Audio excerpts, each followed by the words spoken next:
पति ब्रह्मचारी।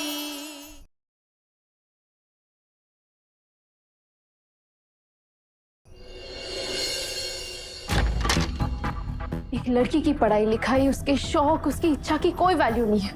आखिर कब कब बदलेगी ये सोच? भाभी, भैया को ढूंढ रहे हो ना?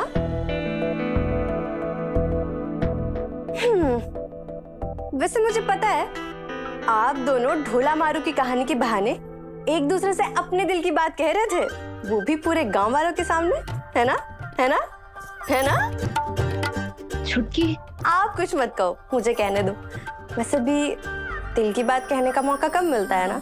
आपको पता है, जब भी मैं आपको और भैया को देखती हूँ ना, तो बहुत बहुत खुश हो जाती हूँ मैं।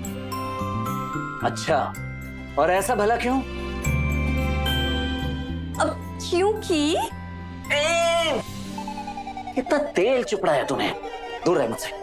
अच्छा रुको आप, चलो।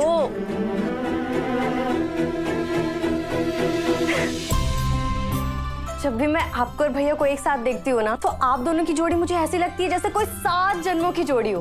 और सच में मैं भी यही चाहती हूँ कि शादी के बाद मेरी जिंदगी भी आप दोनों की जैसी हो, जिसमें हम दोनों पति पत्नी एक दूसरे पर आंख बंद करके भी भरोसा कर सके। छुटकी, एक दूसरे के साथ खुद पे भरोसा करना बहुत जरूरी है। और मुझे पूरा यकीन है कि स्कूल में तुम्हारे बहुत अच्छे मार्क्स आते होंगे, फिर तुमने आगे की पढ़ाई क्यों नहीं की? ये गांव है भाभी, और यहाँ पर गांव की लड़कियों को उसकी पसंद, उसकी इच्छा की बात करना तो दूर, वो खुलकर सांस भी नहीं ले सकती हैं। ऐसे में पढ़ाई के सपने कैसे सजाएंगी लड़कियां? लेकिन छुटकी, खुद के लिए आवाज तो उठानी चाहिए ना।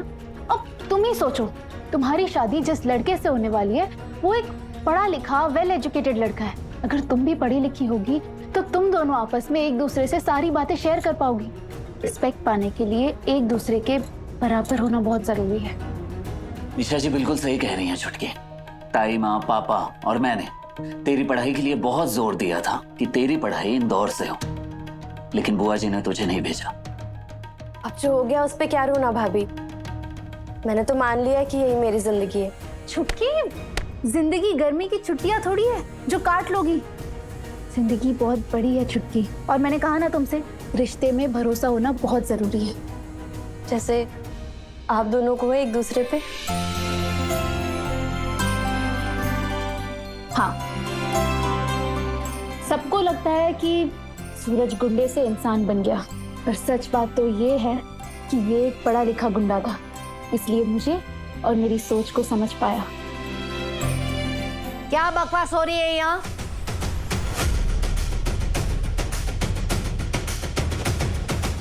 खबरदार अगर मेरी बेटी को बरगलाने की कोशिश की तो। और ये पढ़ाई पढ़ाई पढ़ाई क्या लगा रखा है? हाँ, खुद कौन सी पढ़ लिख के कलेक्टर नहीं बन गई है? खुद भी तो घर का चूल्हा चौका ही कर रही है ना। चल छुटकी यहां से।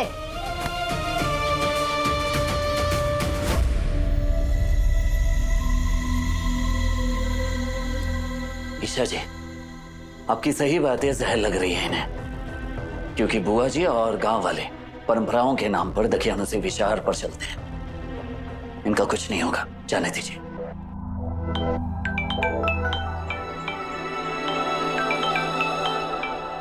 बंटी का कॉल? हाँ बंटी बोल। क्या सूरज भैया, आपका ब्रह्मचर्य टूटा या अभी भी शादीशुदा कुंवारे पति हो? मेरा मतलब आपने भाभी का हाथ पकड़ा या नहीं? अरे बंटी, हाँ बोल। अरे भैया बताओ ना यार, दोस्तों में कैसी शर्म। नहीं टूटा व्रत। तेरी की, लेकिन क्यों?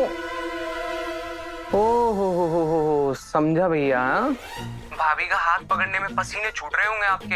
अरे प्रपोज करने में आपने इतने दिन लगा दिए, तो हाथ पकड़ने में तो 1-2 महीना लगेगा ही ना। भैया इतना क्यों घबरा रहे हो आप? तो अपना मुंह बंद रख, डर घबराहट जैसा कुछ नहीं है। तो फिर क्या बात है? बात है एक दूसरे की रिस्पेक्ट की। दो लोगों के करीब आने में अपनापन होना चाहिए, ना कि हक जमाना। मैं कोई ऐसा कदम नहीं उठाना चाहता जिससे ईशा जी को ये लगे कि मैंने ईशा जी पर हक जताया। पति पत्नी दोनों को एक दूसरे की इच्छाओं का सम्मान करना आना चाहिए।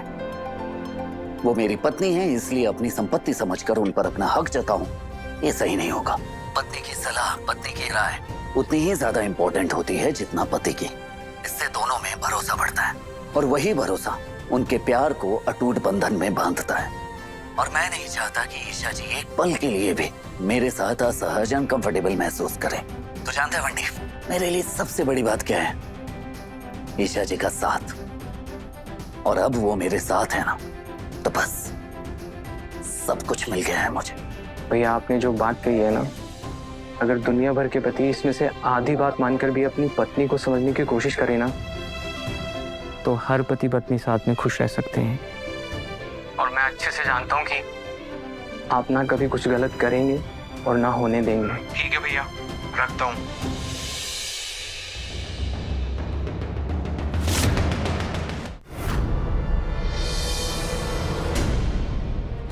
ईशा जी, आप अभी तक गई नहीं और छुपकर मेरी बातें सुन रही थी।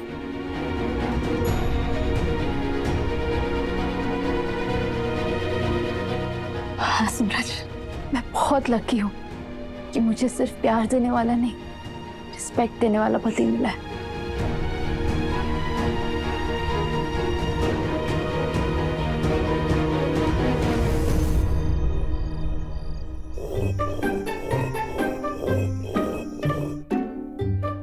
तारीकी खाली हाथ इधर उधर करके लोड़ा लुढ़का रही है। बारीक मेहंदी पीस। अगर बारीक मेहंदी नहीं पिसी ना तो वाकई बिहारी कसम दोबारा पिसवाऊंगी तुझसे, समझी? यहाँ से घर जाते जाते कमर में प्लास्टर चढ़ जाएगा। कौन ले आया तुम?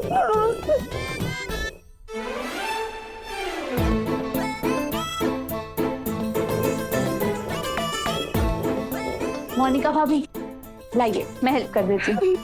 मैं थोड़ी कमर सीधी कर लेती हूँ। एक काम चोर कहीं की, 2 पत्ती नहीं पीसी है कि कमर टेढ़ी हो गई महारानी की। चुपचाप बैठ के मेहंदी पीस पीस। थोड़ा तो आराम देना उसको। यही होता है, घर की बड़ी बहू चाहे काम कर करके मर जाए, जुल्म कर लो उस पे, लेकिन कोई सुध नहीं लेगा उससे। मोनिका भाभी, ताईमा, कल मेहंदी की रस्म है ना, तो आप दोनों सुबह से काम में फंस जाएंगी। तो आप दोनों एक काम कीजिए, रूम में जाके आराम कीजिए, मैं ये सब कुछ कर लूंगी। जा रुक, कल सवेरे 5 बजे नहा धो के यहीं मिलना, नहीं तो। मम्मी जी, कल सवेरे 5 बजे, आपकी कसम। Good night. 5 in the morning। काम चोर कहीं की नौटंकी। ईशा, बेटा तू बारीक मेहंदी पीस तो लेगी ना? जी ताईमा। ठीक है, कर ले।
ईशा जी, काफी मेहंदी पीस गई है, बाकी सुबह पीस लेंगे। नहीं नहीं सूरज, वरना कल सुबह सुबह बुआ जी से डांट पड़े।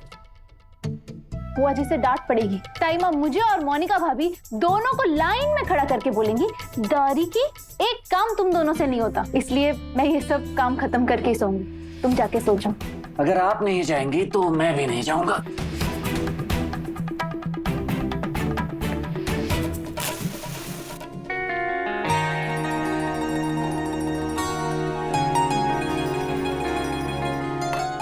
ईशा जी, इससे मच्छर भाग जाएंगे। अरे, मेहंदी पीसते पीसते आपके हाथों में गहरी मेहंदी रच गई। हाँ सूरज, मेहंदी उनके हाथों में गहरी रचती है जिनके पति उनसे बहुत प्यार करते हैं। इसलिए देखो कितना गहरा रंग आया।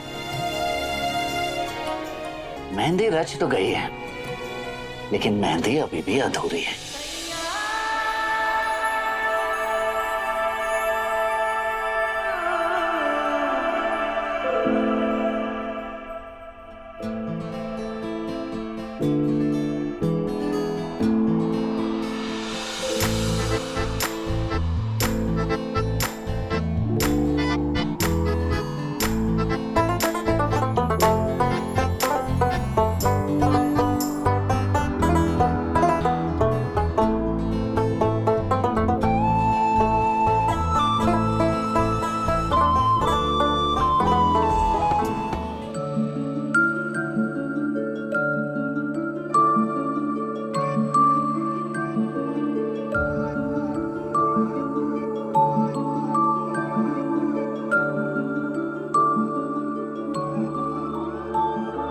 तू ना जरा सा भी मेरी तरह, ना कहीं से मैं तेरी तरह, मिलके भी दोनों हैं अजनबी।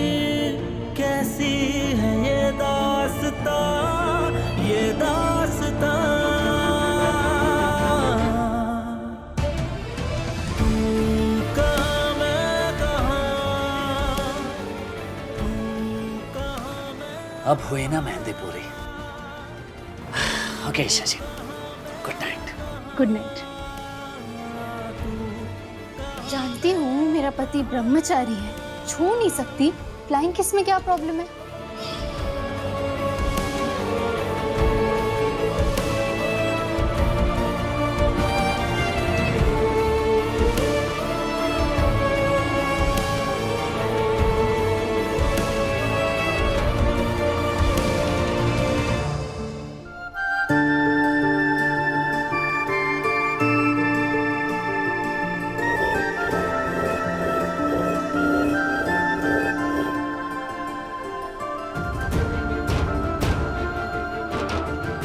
सोते हुए कितना मासूम लगता है मेरा क्यूट पति ब्रह्मचारी।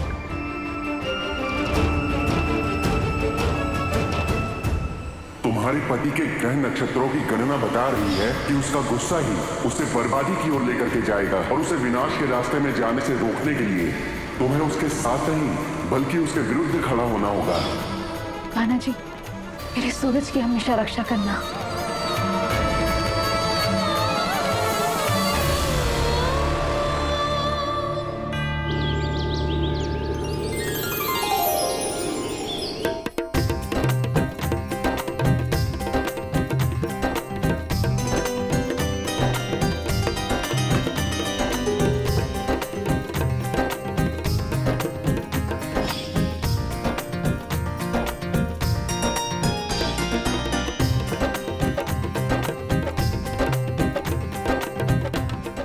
छुटकी को ले आते। एक मुझे बिहारी बिहारी जीजी, चारों टोकरियां तैयार कर दी है। दो इधर रख, दो उधर रख। बहन ले लो।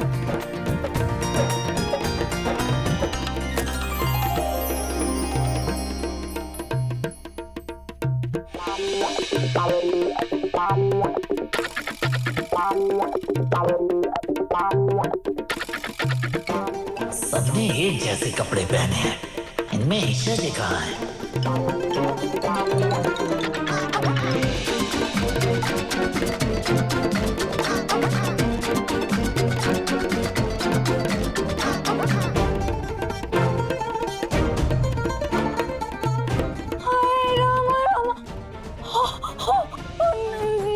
निशान। ये निशान, ये तो मच्छरों ने काटा है कल रात को।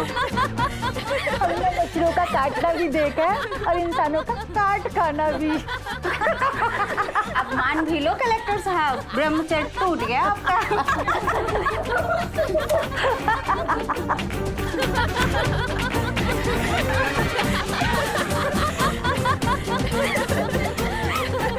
वहाँ पूजा से पहले व्रत तोड़ दिया। मम्मी जी, बुआ जी, मम्मी जी।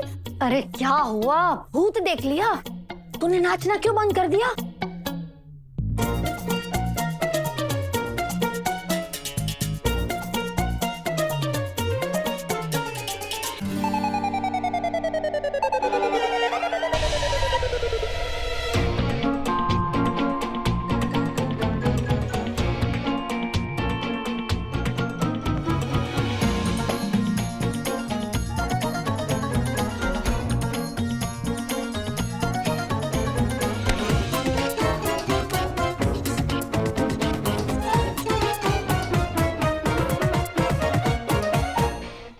ईशा जी,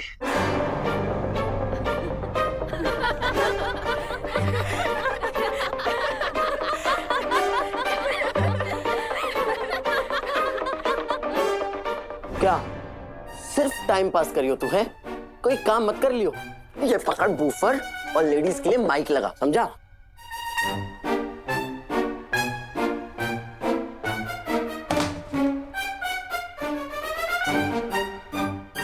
आई माँ, बुआ जी, हुआ क्या है? आप सब मुझे ऐसे क्यों देख रहे हैं? मुझसे कोई गलती हुई है क्या? मैंने मेहंदी अच्छे से नहीं पीसी। माना के शहरी हो और इतनी बेशर्म होगी ये नहीं सोचा था।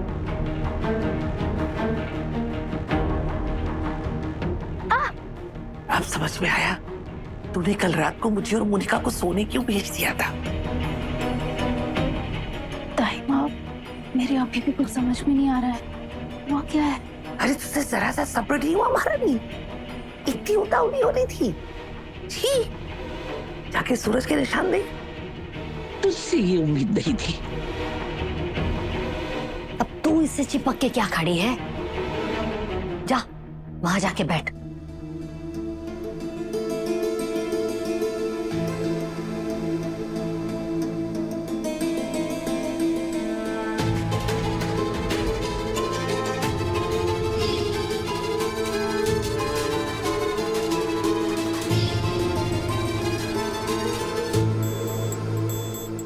बुआ जी, ताई माँ, वो मच्छरों के काटने के निशान है। मच्छर।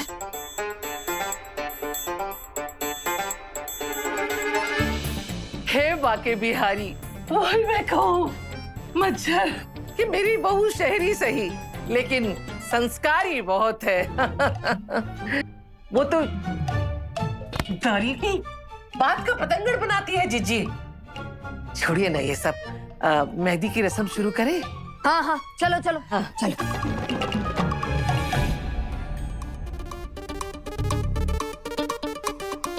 क्या हुआ ईशा जी? ये खुसुर फुसुर क्या चल रही थी?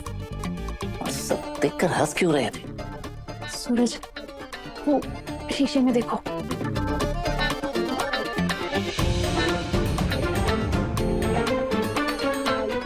सूरज, ये मच्छरों ने जो तुम्हें पपिया दिया ना, ये सबको कुछ और ही लग रहा है।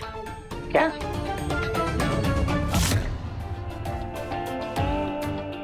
ओह, वही जो तुम सोच रहे हो। अभी मैं सोचूं कि सब मुझे देख के हंस क्यों रहे थे। वैसे ईशा जी, ये जो मच्छरों ने पत्तियां दी। नहीं, बिल्कुल नहीं। मैं सब समझ रही हूँ तुम्हारे गंदे दिमाग में क्या चल रहा है। बेशर्म ब्रह्मचारी।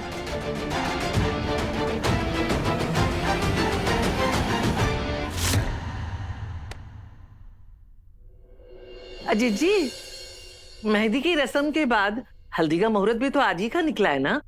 लेकिन लड़के वालों के यहाँ से हल्दी तो आई नहीं अभी तक। अब मैं अभी फोन करके पूछती हूँ।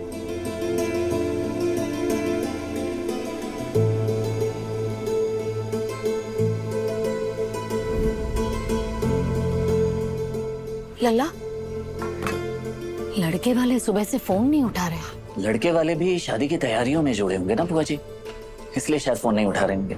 नहीं लल्ला, जरूर कुछ बात है। सुबह से 10 बार फोन कर चुकी हूँ, एक भी फोन नहीं उठाया।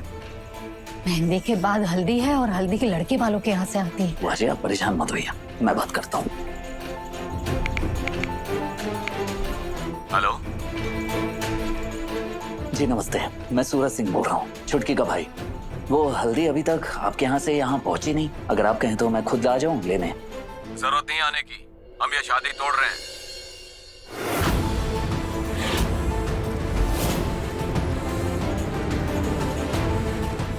ये क्या बोल रहे हैं आप? होश में तो हैं? हमारे रिश्तेदार ने आपकी बहन को किसी लड़के के साथ देखा था तालाब पर। ऐसे लड़के से हम अपने बेटी की शादी नहीं करेंगे।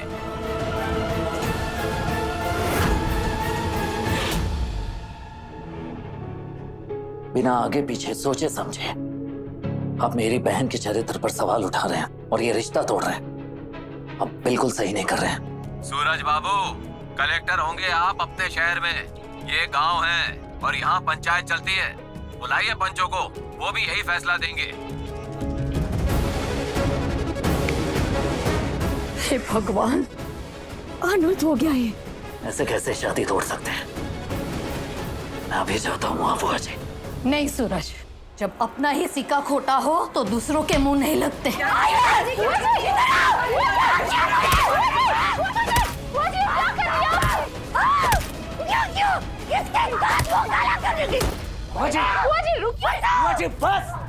बस कीजिए।